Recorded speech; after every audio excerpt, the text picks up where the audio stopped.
नमस्कार दोस्तों, आपका बहुत बहुत स्वागत है हमारे YouTube चैनल पर।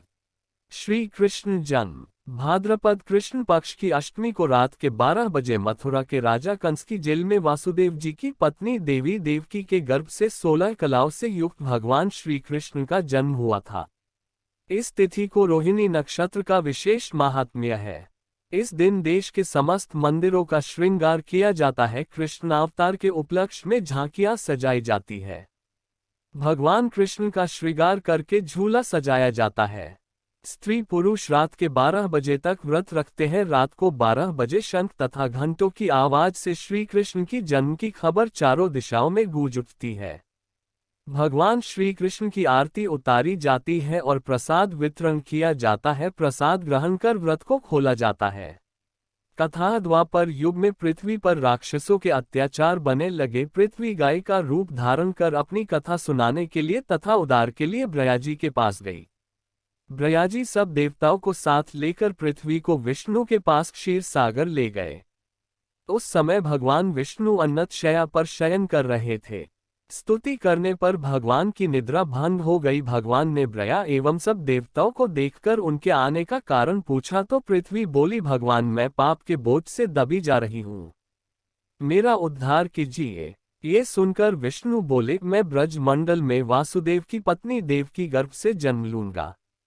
तुम सब देवतागण ब्रज भूमि में जाकर यादव वंश में अपना शरीर धारण कर लो। इतना कहकर अंतर्ध्यान हो गए। इसके पश्चात देवता ब्रज मंडल में आकर यदुकुल में नंद यशोदा तथा गोप गोपियों के रूप में पैदा हुए। द्वापर युग के अंत में मथुरा में उग्रसेन राजा राज्य करता था। उग्रसेन के पुत्र का नाम कंस था। कंस ने उग्रसेन को बलपूर्वक सिंहासन से उतारकर जेल में डाल दिया और स्वयं राजा बन गया। कंस की बहन देवकी का विवाह यादव कुल में वासुदेव के साथ निश्चित हो गया। जब कंस देवकी को विदा करने के लिए रथ के साथ जा रहा था तो आकाशवाणी हुई कि हे कंस, जिस देवकी को तू बड़े प्रेम से विदा करने कर रहा है उसका 8वां पुत्र तेरा संहार करेगा। आकाशवाणी की बात सुनकर कंस क्रोध से भरकर देवकी को मारने को तैयार हो गया। उसने सोचा ने देवकी होगी न उसका पुत्र होगा। वासुदेव जी ने कंस को समझाया कि तुम्हें देवकी से तो कोई भय नहीं है, देवकी की 8वीं संतान में तुम्हें सौंप दूंगा। तुम्हारे समझ में जो आए उसके साथ वैसा ही व्यवहार करना। कंस ने वासुदेव जी की बात स्वीकार कर ली और वासुदेव देवकी को कारागार में बंद कर दिया। तत्काल नारद जी वहां पहुंचे और कंस से बोले कि यह कैसे पता चला कि 8वां गर्भ कौन सा होगा, गिनती प्रथम से या अंतिम गर्भ से शुरू होगा। कंस ने नारद जी के परामर्श पर देवकी के गर्भ से उत्पन्न होने वाले समस्त बालकों को मारने का निश्चय कर लिया। इस प्रकार एक एक करके कंस ने देवकी के 7 बालकों को निर्दयता पूर्वक मार डाला। भाद्रपद के कृष्ण पक्ष की अष्टमी को रोहिणी नक्षत्र में श्री कृष्ण का जन्म हुआ। उनके जन्म लेते ही जेल ही कोठरी में प्रकाश फैल गया।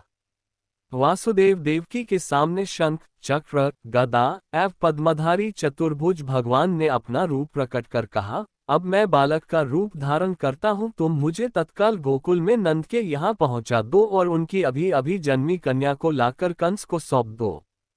तत्काल वासुदेव जी की हथकड़ियाँ खुल गई। दरवाजे अपने आप खुल गए। पहरेदार सो गए। वासुदेव कृष्ण को सूप में रखकर गोकुल को चल दिए। रास्ते में यमुना श्री कृष्ण के चरणों को स्पर्श करने के लिए बने लगी। भगवान ने अपने पैर लटका दिए। चरण छूने के बाद यमुना घट गई। वासुदेव यमुना पार कर गोकुल में नंद के यहाँ गए। बालक कृष्ण को यशोदा जी की बगल में सुलाकर कन्या को लेकर वापस कंस के कारागार में आ गए। जेल के दरवाजे पूर्ववत बंद हो गए। वासुदेव जी के हाथों में हथकड़ियां पड़ गई। पहरेदार जाग गए। कन्या के रोने पर कंस को खबर दी गई।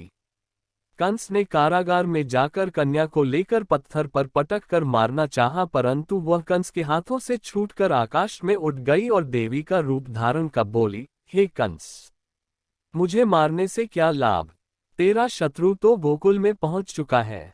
ये दृश्य देखकर कंस हतप्रभ और व्याकुल हो गया। कंस ने श्री कृष्ण को मारने के लिए अनेक दैत्य भेजे। श्री कृष्ण ने अपनी अलौकिक माया से सारे दैत्यों को मार डाला। बड़े होने पर कंस को मारकर उग्रसेन को राजगद्दी पर बैठाया।